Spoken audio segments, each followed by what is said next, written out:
Over on the sideboard there, I basically put all of the forms of the derivative. The main difference is the top one is the generic f prime of x. The bottom two are if you want to find the derivative at an individual number immediately. Now, in my experience, the very bottom one rarely gets used. How should I put it? In about 10 minutes, I'll show you how you will see those questions on the AP test. Almost guaranteed on the AP test, you will not have a question like what's up on the whiteboard right now. It's not going to ask you to find the derivative using the limit process, because it would just be a huge waste of time, because you'll know how to find them quicker and or differently by then. But what they will do is they'll have them pre-filled out and ask you information about it. Okay, so the one we did, I believe at the end of the hour yesterday, I think we did the middle formula. So that's okay. I can't even remember. I feel like this might have been the same equation. No, it was definitely not the same equation. But let's do this one. And we're going to try and find the slope at x equals 3 all in one step. So we're going to use the bottom, well, I say the bottom formula, it's literally written right in the problem.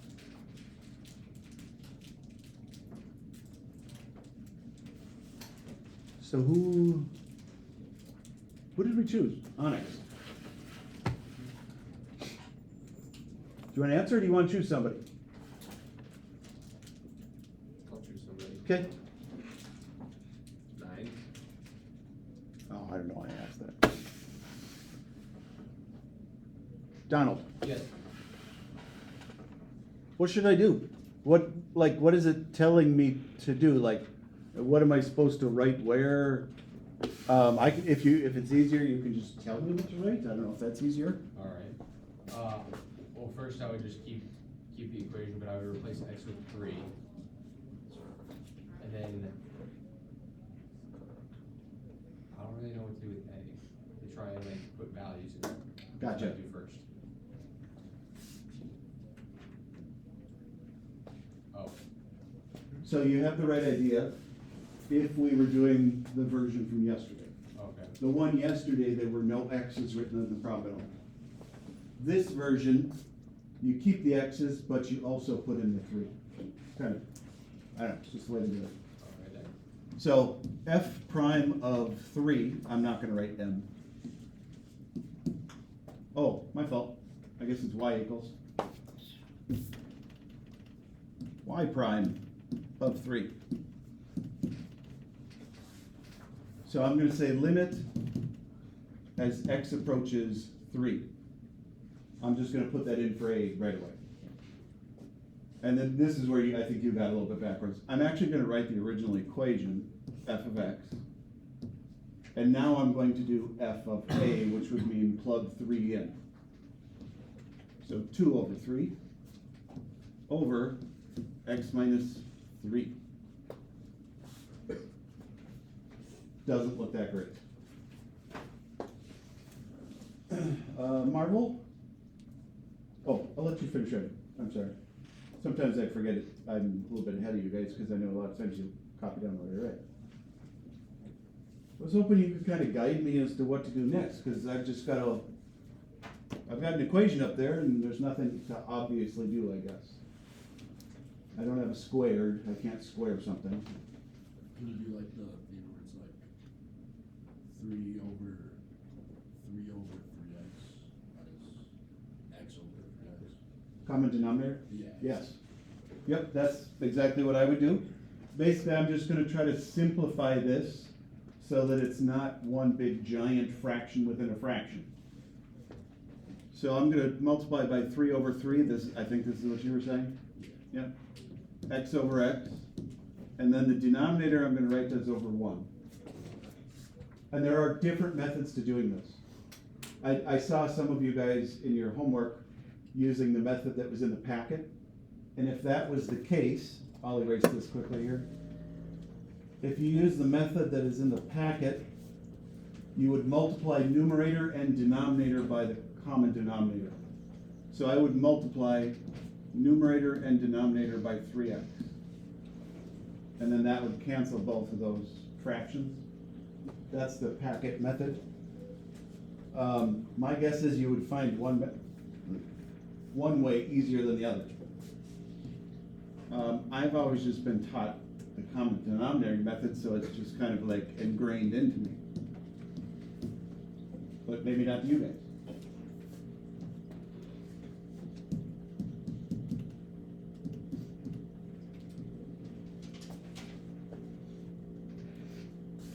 Maybe I should have, who should we go with next?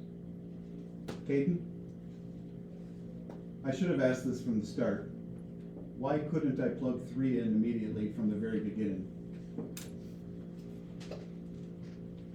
Because when we're doing a limit, the first thing we're supposed to try is just plugging in the number.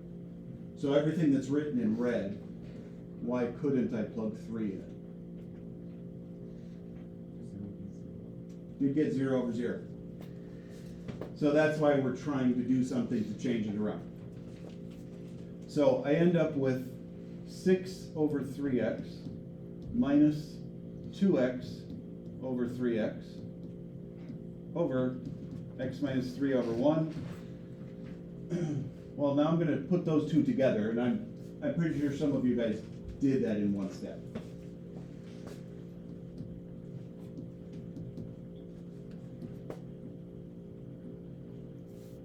So 6 minus 2x over 3x.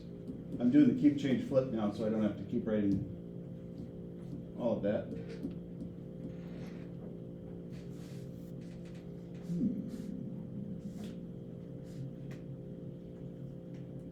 Owen, you look like you're doing a different class completely. Yeah, How come? just a lot of work. Aren't you gonna have more work in here if you're not even wanting? I mean, like, I get what you are saying. Is something due next hour or something? Not next hour, but soon. Okay. Otherwise, you're gonna have a snowball effect. Unfortunately, school rolls that way sometimes, I guess. Wait, somebody was raising their hand, weren't they? You take out the 2 from the 6 minus 2x. Good, very close. If I took the 2 out, I would have 3 minus x. Okay. So I guess there's two ways we could do it. If you have 3 minus x and you cancel those factors, you leave a negative 1. I was gonna say, why don't we just factor out a negative 2? And if I factor out negative 2, it would be negative 3 plus x, so x minus 3. Factoring out a negative kind of swaps them.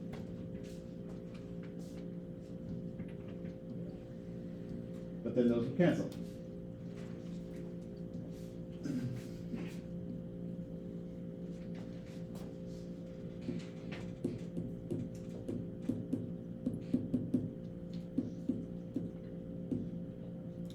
So my numerator only has a negative 2. Denominator only a 3x. And now I can plug in the 3.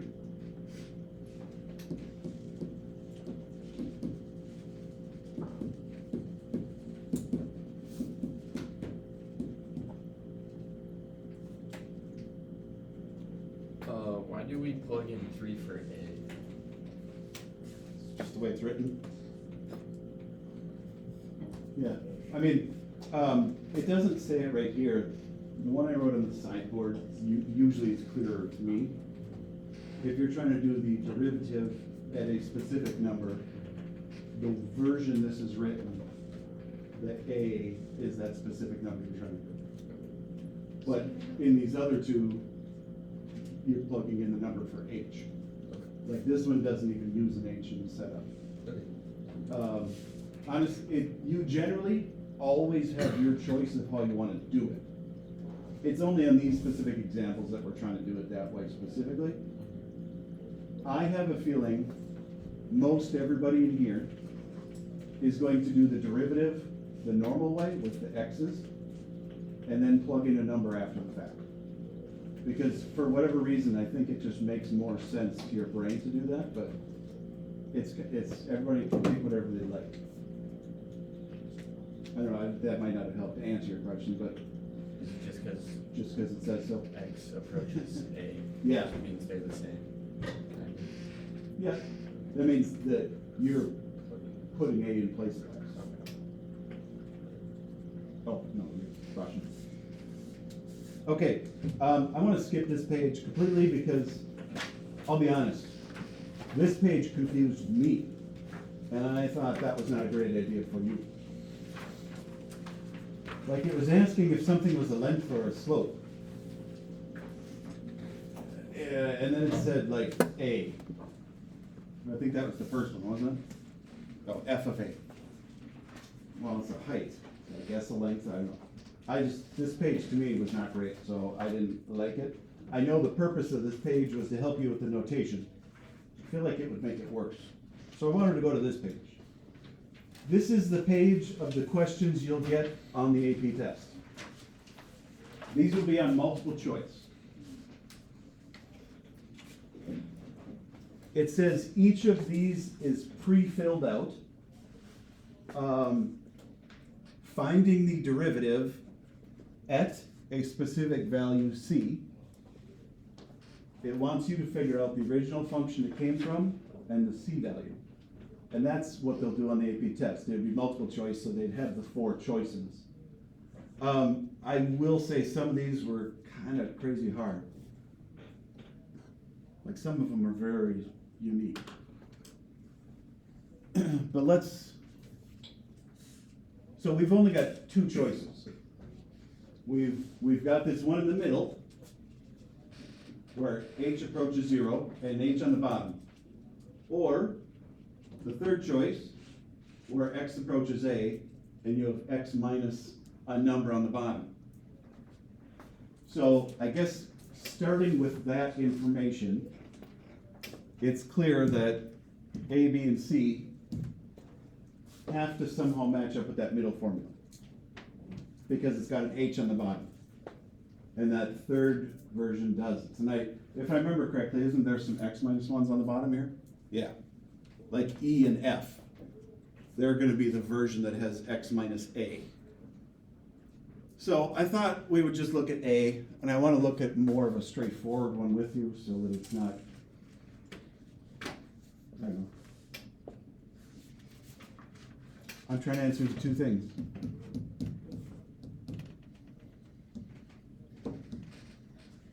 Oh, whatever, X equals, C equals.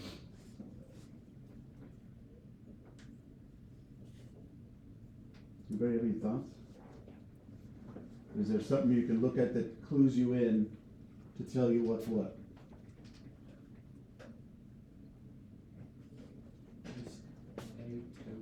Perfect? Oh, no. 4. Yes. You're looking at the right spot.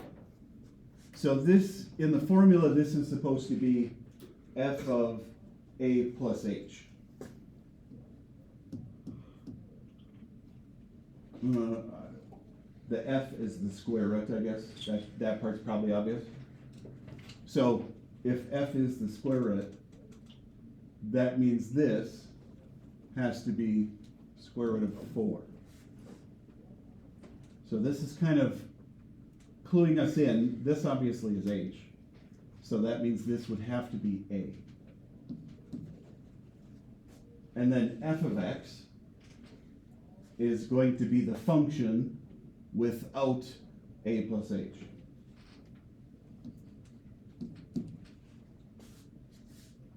Like a plus h is what you write in place of x. And it is kind of weird to do these backwards. And you don't even need to find the answer, it just wants to know what it came from.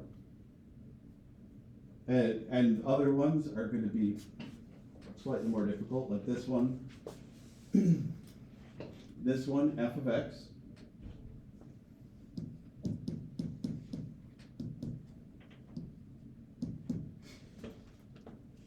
A is gonna be pi. And I know that because it says pi plus h, and I have to match it up with a plus h. But the equation is, I think, where some people would get a little bit stumped. The equation is gonna be e to the power of cosine of x. And if I put pi in place of x, it would be cosine of pi, which is -1, which is where that -1 comes from. It's kind of strange to identify them, but you use the clues you have. Let's look at E, come on, So slide. like A is like, Yes, well, you're putting A in here. yes. You're putting lots of stuff in place of lots of stuff. Yeah. The A plus H is pretty much where I try to figure out everything. Like right here, A is 2, because it says 2 plus H. And then if I scribble out A plus H, that's what I would put an X in. So my equation is tangent of 2x. So tangent of 2a is why they got tangent of 4, because you're putting 2. Correct. Don't worry about the natural log one. That one's cruel. I won't break your brain on that one today. I can show it to you if you want. I just didn't wanna. Let's just pick one of these. Now, the third version doesn't have an A plus H. The third version is supposed to be f of x minus f of a over x minus a. These are golden if you're trying to figure out f of x and a, because you're directly told it in both of them. F of x is x minus 1 squared because it says so. Oop. That's the first part of the thing. And then a, x minus a, is 3. And if I put 3 in place of x, I get 2 squared, which is the 4. So your goal is to identify the parts from these. There's only the 2 equations. They absolutely look extremely scary when you first read the directions and look at the problems. It's just asking you to identify parts. Oh, thought you were there. Okay, that's actually it for the section. This was the main part I wanted to get to because this was very different than everything we had done up to that point. I'm going to emphasize, I personally, I don't care if you ever use these formulas. I don't ever use them myself. Some people like to do it because it does everything in one step. And that's fine. I have always just done derivatives normally, because then it's always the same way. Just find derivatives. And then if I need to find an individual slope, I put a number in after I find the answer. So you don't have to do these methods, and I want to make sure that you guys understand that. They're the highlight of this section, which is fine, but your answer comes however you would like. On the test we have, does it matter which one we use? Definitely not. Okay, Where it will matter is these questions, yeah, where you're gonna be asked to identify it from this info. So you need to know which one was written down, but it's sort of obvious by looking at the bottom. So, yeah. And honestly, I don't know, maybe we'll write this on a test or board or something too. Equations. Yeah, so next week being the weird week, we've got MEA on Thursday, Friday. We have the asynchronous day on Wednesday, so the ACT testing day. Tuesday night is conferences, not that you care about that, but that's gonna make a weird long week for me. We thought it would be best to give you a test on that Tuesday, because there's probably no way you would want to take a test after MEA weekend. Having like a 5-day weekend, you forget a lot of calc.